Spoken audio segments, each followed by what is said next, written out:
Number 16, what are the zeros of this function? Okay, a couple different ways to do it. You can try to factor it. Okay, if you want to factor it, you're looking for factors of 24x squared that add to be 11x. You would find the factored form and then flip those and solve those compared to 0 to find the zeros. That would work. You would do 8x and 3x. You could carry on that way. You would finish the problem out. You can look at it and say, well, it's already in standard form, so I can factor it, but that also means I could do quadratic formula. That's also going to work. You would fill out your formula. You would see what came of your two answers. Okay, split it with a plus minus. That's how you get two zeros. Those both work perfectly fine. There's also other ways to do it. You can take each answer individually and plug them in. I can take -1/2, plug it in here, and plug it in here and see if it produces what I want, produces a 0. I can then, if it works, try -3. That -3 is not going to work, won't produce a 0, so that option would be out if I was doing it that way. But the easiest way of them all is to use your graphing calculator. My function is 6x squared plus 11x plus 4, and I want to find the zeros of this. So I zoom 6 this. I would always start with zoom 6 if I was y'all, just to be careful. That's going to be a little bit hard to work with. So I'm going to zoom in on it, zoom number 2, and see that little tiny blinking cursor. I'm going to move it over right about to the middle so that when I zoom in, it zooms in really on the spot I want to look at. There are my two zeros. One of them looks to be about at -1/2, and the other is almost -1.5. Okay, so I'm already kind of ballparking and getting rid of some answers. I know I don't have a 0, -3. -3 is way over here. I can just eyeball test to see that -3 doesn't work. I can also eyeball test to see that -5 doesn't work. -5 would be way over here. Well, here's my two zeros. I don't need to test for -5. If I'm using my test taking skills, I've already got my answer. But let's just double check it to be careful. Second, calculate the 0. I'm going to calculate this one on the left first. I just always do the one on the left first. I don't know why, I just have it. I'm on the left of it, pressed enter. I go to the right of it, press enter, enter. -1.3333 repeating. Guys, that's -4/3. That's -1 and 1/3. -1 and 1/3 is -4/3. So that one checked out. My other one, when I second calculate, I'm going to look at my second 0. So I've got to go to the left of it. There I am. I'm left and below it, right and above it. And it was -1/2. So D checked out to be our answer. Number 17, which is a rational number? If you remember your rational number rule, or an irrational number, if you remember your irrational number rules, remember irrational numbers are like irrational people. They don't make sense. Okay? Irrational numbers don't make sense, just like irrational people. Irrational numbers are decimals that go on forever and ever and don't repeat. So earlier on the last problem, we saw that we had -4/3 is -1.3333. That's a repeating decimal. We can make that a fraction. Okay? It doesn't terminate, but it repeats. However, these irrational numbers never repeat. They're crazy long decimals that never repeat, kind of like pi, which goes on forever and ever and ever and ever and doesn't repeat its form. You can remember the rules and figure these out. If I subtract these two, they're the exact same, I'm going to get 0. That's rational. So that's out of here. When I multiply these together, outside times outside is 2, inside times inside is 100. 100 is a perfect square, meaning a 10 and a 10 pop out, which is 20. That's rational. This one's a little bit more difficult. We would get square root of 81 over 3. Well, square root of 81 is just 9 over 3, which is 3. That's rational. You can do all of that and do none of it by hand by typing them all in. And I'm going to type in option C just to remind everyone what an irrational number looks like.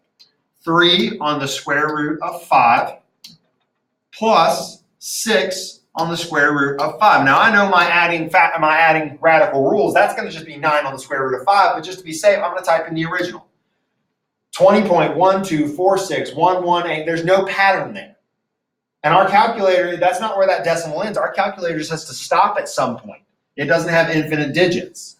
So C is our answer. Number 18 is tricky for the wrong reason. It's tricky because there's so many ways to do it. Okay? So many ways.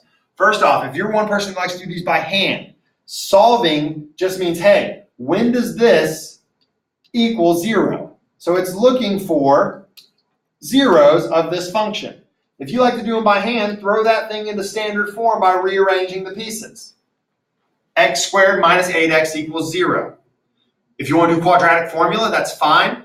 You would not have a c. Your c would be 0. It'll still work. If you want to factor it, you get x and then x minus 8 equals 0. That's factored form. You split your problem. When does x equal 0? Well, when x equals 0. When does x minus 8 equal 0? Well, you add 8, and you get that x equals 8. There would be my two answers. That's led us to option B. Let's explore a third way of doing this.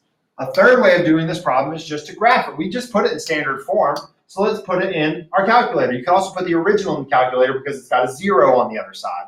It's already solved for a 0 on the other side.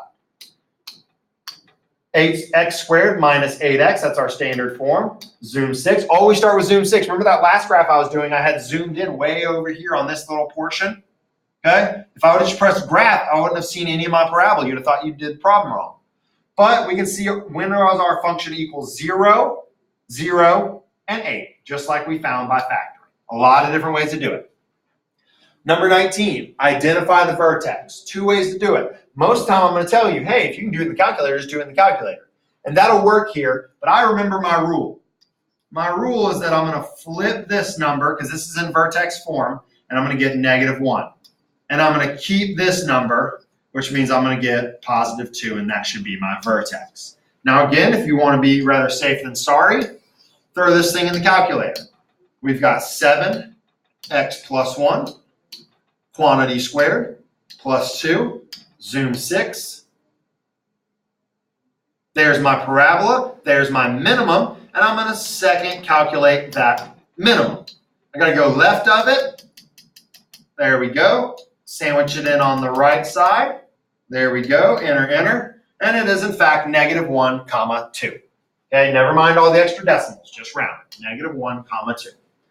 Number 20, identify the y-intercept of this function. Guys, this is already in standard form. There's nothing on the left except for an f of x or a y or 0, whatever you'd like to have. Really, f of x or y is correct. 0 would be if we were solving. Now, it wants us to identify the y-intercept. Don't make this problem harder than it has to be. It's just the constant number out back when you're in standard form. And it has to go in as a y-intercept, meaning our x value is 0 and our y value is that constant. Gotta be B. If you want, again, better safe than sorry. Throw it in the calculator, but at this point, you've got to realize you've got to start getting quick with these calculators, because if you're going to rely on them this much to test stuff and to check your work, you've got to be able to do them quickly. We zoom 6 this. We're looking for the intercept. It's hard to tell. We always learn to find the intercept, check the table. Where x equals 0, y equals -1, that's always our intercept, 0, -1. Number 21 is tricky. It says identify the zeros. This first one's easy, and it's the one that people get. So this would be a problem that we would have split down the middle, because we've got to find both the zeros from factored form. That's what we're in, is factored form. Well, this first one is easy. X minus 2 equals 0, and therefore we'd add 2, and we get that x equals 2. So our 0 is 2, 0. That eliminates one option, eliminates another. Okay? The next one is where things get tricky, and it's where a lot of people get this wrong and they answer D. They say, oh, I can just flip the sign. That's because you've been getting used to these easy binomials. Flipping the sign is not a rule. It's a pattern that applies to these easy binomials. When I set the left side equal to 0, 3x plus 1 equals 0, I subtract 1, I get that 3x equals -1. Divide by 3, I get that x equals -1/3, meaning my 0 is -1/3, 0, or option A.